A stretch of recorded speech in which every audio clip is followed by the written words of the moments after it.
Dad wanted to marry his young GF only 2 weeks after my mom died and forced me to attend, threatening to kick me out if I refused. So I did something that would make him regret his words. My father has always been horrible to me. Right from a very young kid, it was clear to me that he was not interested in being a dad. But I never could figure out which he hated more, being married to my mom or being a father to me. I think he must have hated it equally since he did not treat my mother any better than he treated me. I turned 17 a couple of months ago and just 4 weeks back, I lost my mother. It was not unexpected. She had been fighting with lung cancer for quite some time and she finally succumbed to it in the hospital 4 weeks back. She had been diagnosed 3 years ago, and since then, it felt like I had been holding my breath, and when she passed away, I think I finally let it all go.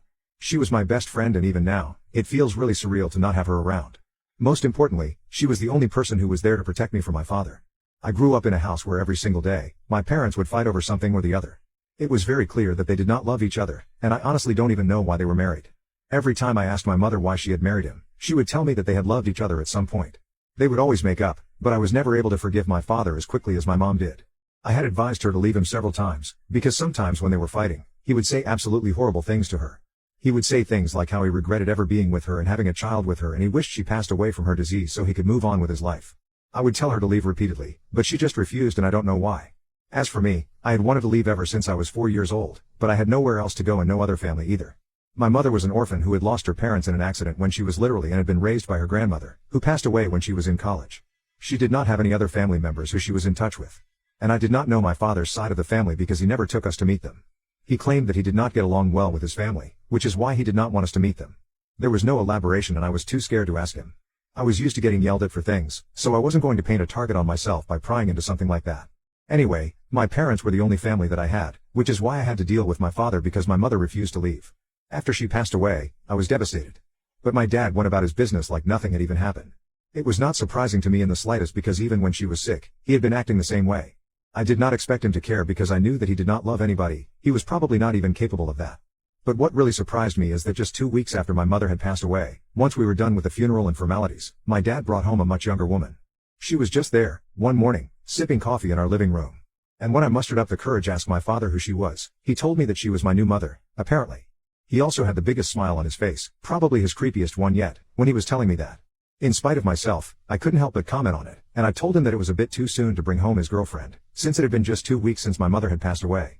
And that earned me a lecture from him, about how this was going to be my stepmom in a few days and so I needed to respect her. He told me that he did not care that I had just lost my mother, I had to respect her the same way and treat her just like I had treated my own mom.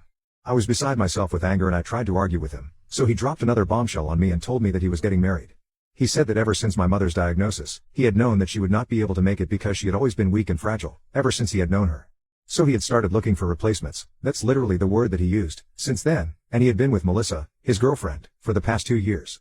He told me that now that my mother was finally out of the way, he was going to get married again, and he was going to make sure that her passing did not affect his life in any way. It finally made sense why he had been unaffected by my mother's sickness and death so far because he had replaced her.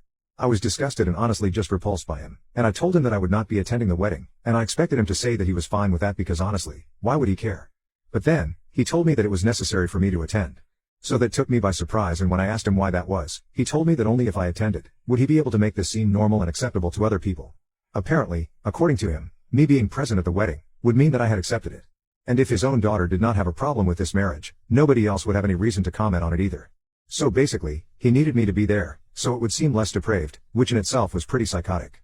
I honestly believe that my father had lost his mind, since not only was he saying such weird and senseless things, but he was also getting married just 2 weeks after his wife had passed away, without caring about what other people would say. And not just that, the woman marrying him was just a couple of years older than me. She was 25, at most, I don't know her exact age, but she couldn't be older than that and my dad is in his late 40s. It's creepy enough as it is, that the fact that this guy is somebody who recently lost his wife to cancer and should be grieving right now but is instead getting married, and expecting his daughter to pretend like this is all normal and that she supports it. It's a total recipe for disaster, and I really think that he belongs in a straitjacket, in a padded room. When he told me that he was marrying Melissa, I told him that there was no way I could be attending this wedding, and if he wanted to get offended at that, he was welcome to do so. But then, he told me that he would not just be getting offended, he would be kicking me out if I did not attend. And he would also make sure that I did not get access to the college fund that he and my mother had been setting aside for me ever since I was born. I thought that it was majorly unfair because like he had said, it was not just his money that had gone into the college fund, but also my mom's, and I believed that I was entitled to it. But unfortunately, I could not force him to hand over that money to me since it's not required by law to do so. It was not like he had set it up specifically for that use since there were no documents to prove it. So basically, if I did not attend that wedding, I would be getting kicked out and I wouldn't have any prospects of going to college either. I was in a really difficult situation because, on one hand, I did not want to seem like I was part of this or that I was encouraging this insanity in any way whatsoever. But on the other hand, I also had to look out for myself because there were still a couple of months to go before I left for college and I couldn't afford to lose out on money, since I did not have any of my own. And it would take some time for my mother's will to get processed and only then would I get the inheritance. So for now, it did not seem like I had any other option but to attend the wedding and make it seem like I was supporting my father. I was told about the wedding last week, but I honestly couldn't bring myself to accept it. So I decided that I had to go all out in order to stop this from happening, or at least try to do something.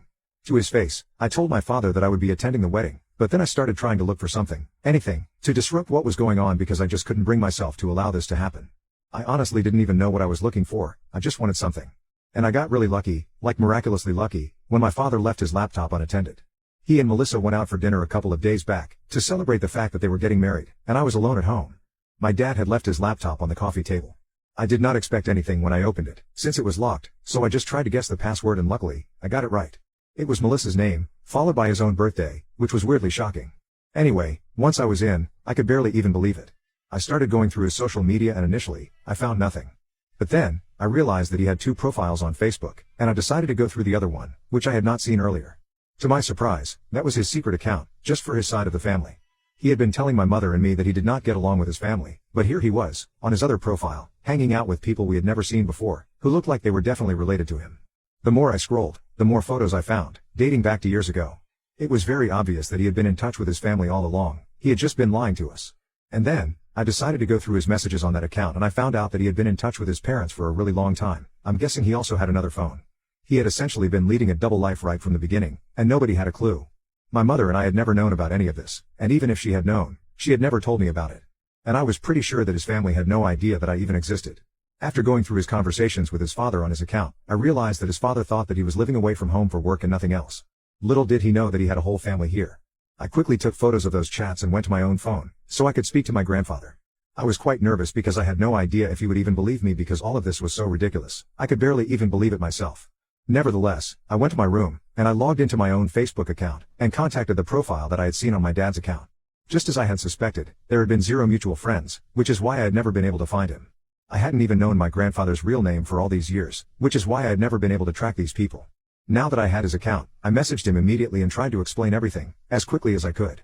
I gave him my phone number, and I told him to contact me as soon as he could, because this was an emergency. I attached some photos of the screenshots that I had taken, explaining that this is how I had been able to track his profile, and I also attached some photos of me with my parents, so that he would know that this was a prank on him. I did not get any response for the next 12 hours, and I had almost given up, because I had thought that maybe he believed that somebody was playing a prank on him and had decided not to respond to me. But, when my dad was at work, I finally received a call from my grandfather. I was just lucky that he had not talked to my father about this,